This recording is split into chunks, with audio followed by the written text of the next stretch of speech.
Hi folks, it's Rachel Morris from Eclectic Nature Jewelry and Design. I'm going to give you a little quick demonstration of one of the tools that we make in order to make our hollow form creation a little bit easier under certain circumstances.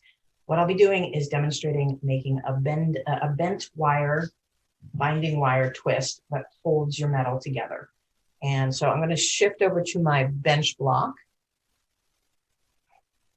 and show you this binding wire, which is, in this case, it's iron binding wire, steel. You can also use stainless steel, but I prefer the black iron binding wire. I only want to cut it with junky snips that have already dyed from other things because the steel is much harder than silver and other metals, so it's going to wreck those. And I'm making a little doubled over loop with sort of a fishtail. You always want to use binding wire that is as close as possible to the gauge of the metal that you are binding, because if you use heavier gauge, steel is going to contract at a different speed as it heats than the silver beneath it, and so it might crush the work you're using. So always try to get a couple different gauges for the gauges of metal you work. So what I'm making is this fishtail. I'm twisting into a little twist tie towards me. And then at the other end, I'm twisting a loop away from me. So what I'm creating is a little gap with a loop on one side and a twist tie on the other. Okay? And this is a great way to build connectors to hold pieces of metal together that are otherwise wanting to fall apart.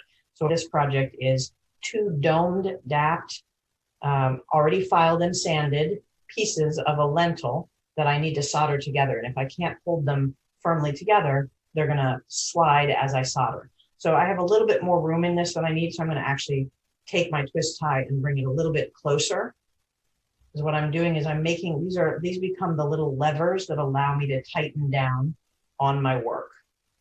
And so by tightening, what I can do, I'm always remembering which direction I'm turning. So I'm turning snug on both sides. And it's usually easier to twist tighter from the side that has the loop, awkward to hold at first. You just want to get it mostly snugged down to the material. You don't want to get it too tight, because what we're then going to do, once we've got our piece mostly snugged up, so we're going to take a pair of either needle nose or chain nose pliers, either one. Chain nose is sometimes a little easier.